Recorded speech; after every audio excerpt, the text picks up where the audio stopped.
ever wondered if laundry detergent is toxic? In this video, I'll talk about some of the offenders that may shock you, substitutes to use, and what I like to use in my laundry routine.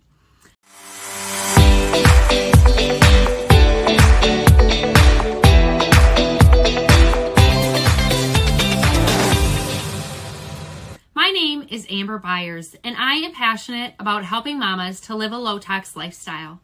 Click subscribe and hit the bell to be notified about my weekly videos, and stay tuned to the end where I'll share with you how to get my beginner's guide to low-tox living.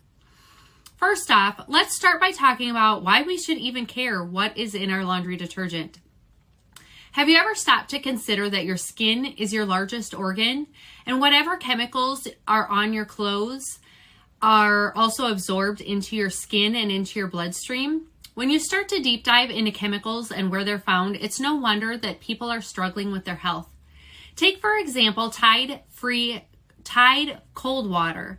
It rates an F on the EWG app. Some of the highest factors being health effects that range from infertility and reproductive organ cancers to birth defects and developmental delays in children.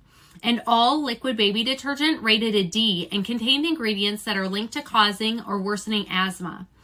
So what are some alternatives that we can consider?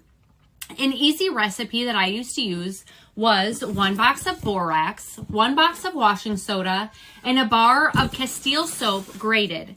Mix it into a lidded container and use 2 tablespoons per wash.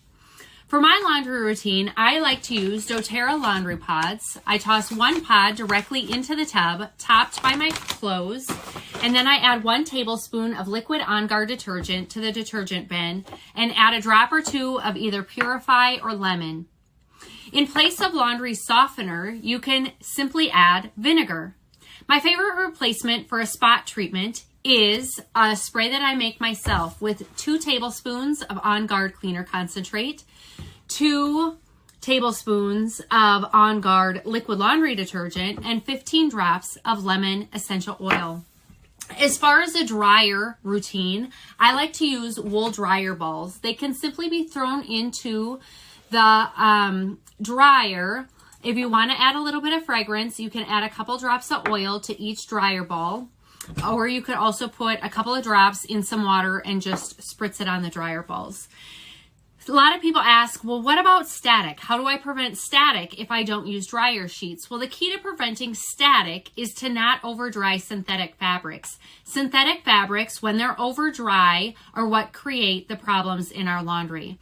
So the solution that I've come up with is I just dry my clothes on a lower setting. So I put them on casual and I put them on less dry.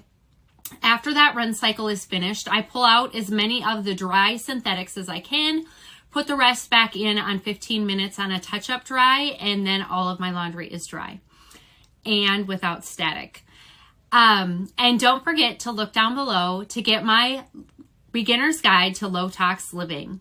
We will see you again next week. Take care, friends. Bye-bye.